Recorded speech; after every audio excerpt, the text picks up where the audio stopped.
त्याची स्थापना केली, परंतु ती जागा व्यवस्थित नसल्या कारणाने ते कांदेवाडीतील मठाच्या जागेत ज्या खोल्या होत्या त्या खोल्यामध्ये राहण्याकरता आले।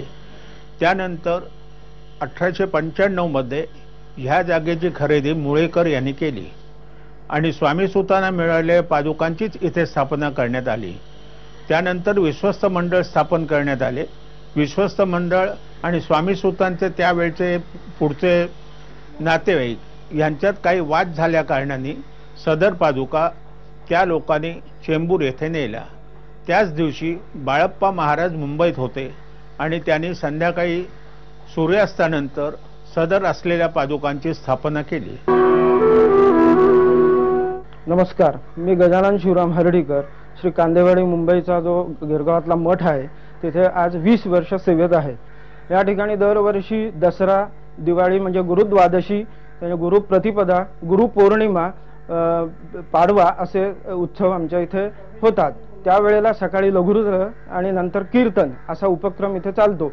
तसंच या मठात अक्कलकोट स्वामी प्रगट दिन आणि अक्कलकोट स्वामी जयंती असा उत्सव होतो। तर पुण्यतिथीच्या आधी 7 दिवस आमच्या इथे नामस्मरण सप्ताह चालतो। 24 तास नामस्मरण चालू असतं आणि 24 तास मठ उघडा असतो। त्याप्रमाणे रोजचे कार्यक्रम चालू असतातच, आरत्या वगैरे, आणि नामस्मरणही चालू असतं। इथे 2 पादुका आहेत इथे मठामध्ये, त्यात स्वामींच्या बरोबर समोर ज्या पादुका आहेत त्या स्थापना केलेल्या आहेत आणि त्याचप्रमाणे बाजूला चांदीचं कवर असलेल्या ज्या पादुका आहेत त्या पालखीमधून फिरवण्याकरता वगैरे उत्सव मूर्ती म्हणून अशा त्या आहेत। अक्कलकोट स्वामी म्हणजे दत्तगुरूंचेच अवतार आहेत। ते असे की दत्तगुरू, त्याच्यानंतर श्रीपाद श्रीवल्लभ, नंतर गाणगापूरचे नृसिंह सरस्वती आणि नंतर जवळच अक्कलकोटला स्वामी समर्थ हे साक्षात दत्तगुरूच आहेत। या आमच्या कांदेवाडीच्या मठातून प्राथमिक शाळेच्या विद्यार्थ्यांसाठी 8 ते 9 लाख रुपयाची मदत दिली जाते, गणवेश वगैरे यासाठी। गरीब लोकांसाठी वैद्यकीय मदत पण या मठातून केली जाते।